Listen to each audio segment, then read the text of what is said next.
Welcome to the Deep Dive. We're the show that takes fascinating sources and boils them down to the core wisdom you can actually use. And today we're doing something really interesting. We're looking back, way back, to uncover some truly foundational ideas about money. That's right. Our source is James Clear's summary of a real classic, The Richest Man in Babylon by George S. Clason. Now, this isn't just some dusty old book. Think of it more like the original, the first ever guide to personal finance. It comes from ancient Babylon, which was, incredibly wealthy in its time. And the principles, they're surprisingly relevant today. Astonishingly so. So our mission in this deep dive is to unlock these fundamental laws of money. Principles, the book says, are as unchanging as gravity. Exactly. It's about getting back to basics, the core habits and mindsets that actually build wealth and security without all the modern complexity. So forget the get-rich-quick stuff for a moment. This is like a shortcut to understanding what really works long-term. Deeply rooted truths, really. So, as we explore this ancient wisdom, maybe ask yourself, what would simplifying your financial life actually look like? What if building lasting prosperity is, simpler than we think? Let's dig in and see what Babylon has to teach us. Okay, so let's start at the very beginning. The foundation. Babylon had this great phrase for it. Start thy purse to fattening. Hey, yeah, it's vivid, isn't it? It is. What did that actually mean for them, and, what does it mean for us now? It boils down to something simple, but profoundly important. Pay yourself first. Right. The classic advice. But they framed it as a part of all the money you earn is yours to keep. Not what's left over, you see. It's a deliberate first step. And they had a specific number in mind. They did. The guideline was at least 110th of what you earn, and then more if you can afford to do so. It's about making saving intentional, valuing your future self, really. Okay, so you start putting that 10th or more aside, but then comes a hard one for a lot of people, doesn't it? Managing everything else. Yes. The next piece of Babylonian wisdom, control thy expenditures. Because our spending tends to just expand, right? Exactly. They noticed this thousands of years ago, that what people call necessary expenses somehow always grow to match whatever income they have, unless you fight it. So you have to be really honest about needs versus wants. Precisely. Making that critical distinction between true necessities and just desires. The advice is blunt. Don't live beyond your means. It's that lifestyle creep we still talk about constantly today. It sounds so straightforward. Save a bit, don't overspend. Why is it still such a challenge? Well, it's discipline, isn't it? It's the absolute bedrock. Like building a house, you need that solid foundation before you can build anything else. Saving consistently, controlling spending, that's the foundation. That creates the surplus you need for everything that comes next. Exactly. You need something to work with. Okay, so let's say you've done that. You're saving, you're controlling spending, your purse is fattening. What's the next step? Just having the money isn't the end goal, is it? No, not at all. That leads us right into the next principles. Make thy gold multiply, and very importantly, guard thy treasures from loss. So investing, putting that saved money to work. Yes, finding profitable employment for it, as the book says. But, and this is a big but, it comes with some serious warnings. Like what? Things like avoid investments that sound too good to be true, and not invest in risky places that seem too good to be true. Pretty clear, right? Yeah, seems obvious, but people still fall for scams constantly. Why do you think that warning is so timeless? I think it taps into that human desire for, easy money, quick riches. Babylon understood that the biggest risk often isn't the market itself, but our own impatience, or frankly, greed. And getting into things you don't understand. That's another key warning. The text says, gold slips away from the person who invests gold into purposes through which they are not familiar. And it also flees the person who tries to force it into impossible earnings. So avoid ignorance and unrealistic expectations. Don't chase crazy returns. Exactly, which ties nicely into what they called the 5 laws of gold. These sort of sum up their investment philosophy. Okay, walk us through those. What are the 5 laws? Sure. Law number 1, gold comes easily, and more of it, to the person who saves at least that 110th. Reinforces step 1. Pay yourself first. Got it. Law 2, gold works hard and multiplies for the person who finds it profitable work to do. That's the investing part, making your money make money. Law 3, gold clings to the protection of the careful owner who invests it with wise people. Seek good advice, basically. Don't go it alone if you're unsure. Okay, that makes sense. And last So one. the warnings we just talked about. Law 4, gold slips away from the person who invests in things they don't understand or aren't recommended by skilled people. Right. Ignorance is risky. And Law 5, gold flees the person who tries to force it into impossible earnings or follows the alluring advice of tricksters and schemers. So overall, it's a pretty conservative, disciplined approach. Safety and understanding first. Very much so. Better safe than sorry. And this idea of investing wasn't just about, say, trade caravans or lending. It included personal assets too, right? Like owning your home. Yes, the advice, make of thy dwelling a profitable investment. Owning your home was seen as building a foundational asset, creating stability. We see that today with building equity.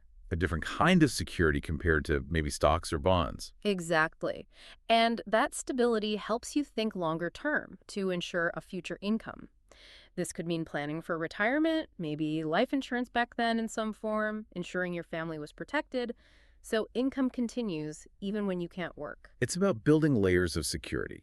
And that connects back to seeking good advice. They literally said, don't ask a bricklayer about finance. Oh yeah, go to the experts, find people who actually work with money. And interestingly, they add that it costs nothing to ask wise advice from a good friend. Leverage your network, but wisely. So the core message here is, building wealth isn't just saving. It's smart, informed, cautious growth. Protecting what you have is key. Better a little caution than a great regret, as the book puts it. It's about playing the long game. Definitely a marathon, not a sprint. Precisely. Okay, saving and wise investing are crucial pillars. But the wisdom from Babylon goes deeper, doesn't it? It talks about the person behind the purse. Absolutely. This next part is about the personal edge. It starts with, improve thy ability to earn. So it's not just about managing money, but about making more of it in the first place. Exactly. By becoming wiser and more knowledgeable, by mastering your craft or skills, the logic is simple. The more we know, the more we may earn. It's about investing in yourself, your own human capital. Which is probably your biggest asset. Without a doubt. Especially in a world that changes so fast. Continuous learning is key. And then there's that internal battle, that thing that trips so many of us up. Procrastination. Oh yeah, they call that out directly. You cannot arrive at the fullest measure of success until you crush the spirit of procrastination within you. Strong words. Very direct. It sees procrastination as a fundamental barrier. It does, and it links overcoming it to the power of work ethic. The text praises hard work, saying it's your best friend, attracting admiration, opportunities, and yes, money. It's about taking initiative. Which connects to mindset, doesn't it? They contrast two ways of thinking. Right. The soul of a free man looks at the world as a series of problems to be solved. That's proactive, solution-oriented. Versus the soul of a slave whines, what can I do? It's that feeling of helplessness, of being a victim of circumstance. Whereas the free soul believes where the determination is, a way can be found. That's about agency. Exactly. And having that determination, that focus, is critical. The book suggests many people fail financially simply because they never truly seek wealth. They don't commit to it. It requires deliberate intention. And surrounding yourself with the right influences helps too. They advise being around people who are familiar with money, who work with it each day, and who make lots of it. Learning by osmosis, picking up habits and attitudes. But it's not about becoming obsessed or miserable in the pursuit of wealth. The balance point. Yes. Crucially, the advice includes, enjoy life while you are here. Do not overstrain to save. It's not about deprivation. It's about finding a sustainable path to prosperity, one that includes enjoying the journey. So true wealth includes quality of life, not just money. Absolutely. Financial success isn't just numbers. It's deeply tied to your personal growth, your discipline, your mindset, and finding that balance. It's about becoming the kind of person who attracts and manages wealth responsibly. Mastering yourself first, essentially. Let's shift gears slightly and talk about something that weighs many people down. Debt. Babylon had some strong views here. Very strong. They linked it directly to self-respect. No man respects himself if he does not repay his debts. Wow. So debt wasn't just a financial issue, it was seen as a matter of personal integrity. Precisely. They recognized the psychological burden of debt and saw freedom from it as essential for a full life. And they didn't just identify the problem, they offered a solution. A practical plan. A very clear practical plan. If you're in debt, the recommendation was Live on 70% of what you make. Save 10% for yourself. Use the remaining 20% to repay your debts. The 7-0-10-20 rule. That's interesting. Even while paying off debt, you're still supposed to save that 10% for yourself. Yes, that's a key part. It keeps you motivated, you're still building your future, even while tackling the past. It makes the whole process feel less punitive, maybe. That makes sense. It provides a bit of hope. And the source stresses that with discipline and consistency, this approach works. Money accrues surprisingly quickly and debts are gone fast. Consistent effort pays off. What about helping others who might be struggling? Do they have advice on that? They did, and it was quite pragmatic. Essentially, if you desire to help your friend, do not do so in a way that brings their burdens onto you. Protect yourself first, even when being generous. Right. They recognize there are many ways to help people that don't jeopardize your own financial stability, your time, or your energy. It's about setting healthy boundaries. Ancient wisdom indeed. So tackling debt isn't just about the numbers.